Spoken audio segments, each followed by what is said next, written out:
कृपया पृष्ठभूमि बताइए और हमें इजराइल की उत्तरी सीमा पर लेबनान के साथ दोनों तरफ उत्तरी इजराइल और दक्षिणी लेबनान में वर्तमान स्थिति का वर्णन करें। ठीक है, तो आईडीएफ ने, जिसको हम फिर से पीली रेखा कहते हैं, उसके साथ नियंत्रण स्थापित करने की कोशिश की है या अपनी स्थिति बनाई है। वहां कोई लाइन नहीं है, लेकिन ये सीमा से कभी कभी 1 किलोमीटर तो कभी 12 किलोमीटर की दूरी पर है, जिससे फिर से एक सुरक्षा क्षेत्र बन रहा है। और वहाँ लगभग 50 मुस्लिम शिया कस्बे हैं जिन्हें अब आईडीएफ द्वारा नष्ट किया जा रहा है, क्योंकि उन कस्बों में और उनके नीचे हिजबुल्लाह की मौजूदगी है। इसका मतलब है कि दोनों पक्षों के बीच रोजाना आमना सामना लड़ाई और झड़पें होती रहती हैं। जबकि हिजबुल्लाह की मुख्य धमकी FPVS है, जो छोटे ड्रोन होते हैं जिन्हें कभी कभी काफी दूर से लॉन्च किया जाता है, यहाँ तक कि पीली रेखा के अंदर से भी नहीं। और इन्हें ट्रेस करना मुश्किल होता है, इसी वजह से इन्हें रोकना भी मुश्किल होता है। ये बहुत छोटे होते हैं, ये सिर्फ थोड़ी मात्रा में विस्फोटक ले जा सकते हैं। ये सैनिकों पर लेबनान में या इजराइल में सीमा के पास भी हमला करते हैं।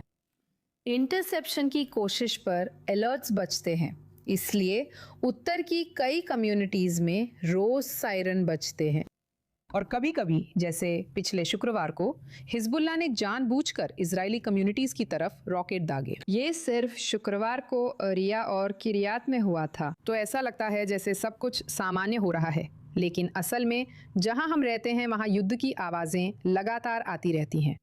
तो क्या आप देख रहे हैं कि 2024 में हुई पिछली लड़ाई की तुलना में हिजबुल्लाह की रणनीति में कोई बदलाव आया है? हाँ, ये पूरी तरह से अलग है, क्योंकि 2024 में हिजबुल्लाह द्वारा दागे गए हर रॉकेट हमले में लगभग 20 या 30 रॉकेट होते थे, कभी कभी तो इससे भी ज्यादा।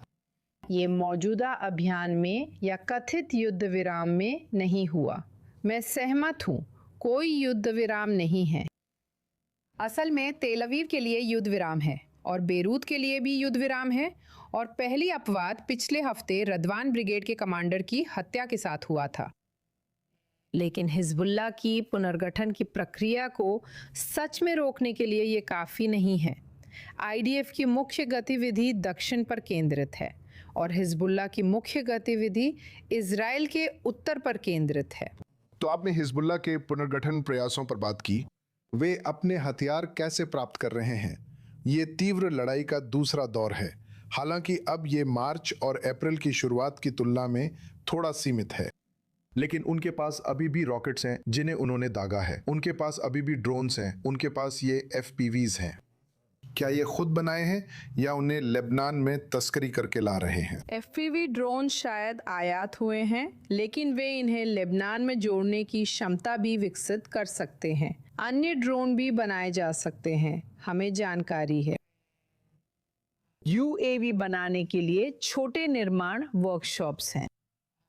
रॉकेट्स ये आसान है, तो हाँ, और ये या तो बेरूत या देपका में बनाए जा रहे हैं। जहाँ तक आयातित की बात है, सीरिया से तस्करी का धंधा अभी भी जारी है, भले ही सीरियाई सरकार उसका कुछ हिस्सा जब्त कर रही है, लेकिन वहाँ जमीन पर तस्कर पैसों के लिए ये कर रहे हैं। ध्यान रहे, सीरिया और लेबनान की सीमा न दीवार से घिरी है न बाढ़ लगी है, सब कुछ भूभाग पर निर्भर करता है। अगर कोई ट्रक पहाड़ों और घाटियों को पार कर सकता है तो वहाँ सड़क हो तो संभावना भी रहती है।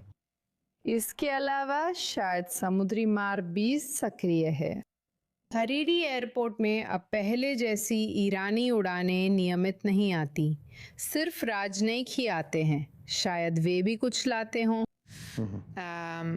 FPV के लिए सैकड़ों लाने के लिए एक ट्रक ही काफ़ी है, क्योंकि ये बहुत छोटे होते हैं।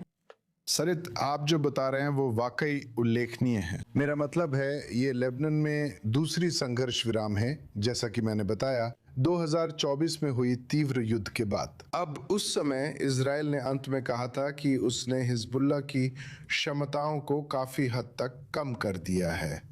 उसके रॉकेट शस्त्रागार का 80% हिस्सा नष्ट कर दिया गया था, जिसमें से अधिकांश एक ही दिन में एक ही ऑपरेशन नॉर्दर्न एरोज में नष्ट हुआ था। आप कैसे समझाते हैं कि वे ऐसा कर पाए? फिर भी शायद रॉकेटों की हर बौछार में 30 रॉकेट नहीं थे, लेकिन ऐसे दिन भी थे जब उन्होंने उत्तरी सीमा के समुदायों पर दर्जनों रॉकेट दागे थे। क्या आपको हैरानी हुई कि वे फिर भी वैसा कर पाए? आप इससे कैसे समझाते हैं? देखिए, ये सब गणित का खेल है। अगर आप आंकड़ों को देखें तो 2023 से पहले खिज़बारा के पास 75,000 रॉकेट थे। मैं सिर्फ रॉकेट्स की बात कर रही हूँ, इसमें मोर्टार्स, ड्रोन्स या यूएवी नहीं है। इजराइल में अलग अलग रेंज के लिए और उनमें से कुछ प्रिसीशन गाइडेड मिसाइलें थी, 75,000, जिनमें लगभग 80% की गिरावट आई है। ये हमें लगभग 20,000 तक ले आता है। और हमने दोनों अभियानों के बीच लेबनान में, पूरे लेबनान में हिजबुल्ला के खिलाफ, लेकिन ज्यादातर दक्षिण में दिन में लगभग 2 बार हमला किया। तो शायद जब हम फरवरी के अंत में मौजूदा अभियान में दाखिल हुए, तब तक हमने और भी ज्यादा कमजोर कर दिया था। उनके पास अभी भी हजारों रॉकेट्स है। यही आज की स्थिति है। फिर भी खिज़बारा इजरायली समुदायों के खिलाफ हमास जैसी घुसपैठ शुरू करने में सक्षम नहीं है। आईडीएफ इजरायली नागरिकों और हिजबुल्ला के बीच बफर है। हिजबुल्ला के सामने कई कठिनाइयां हैं, फिर भी युद्ध समाप्त नहीं हुआ।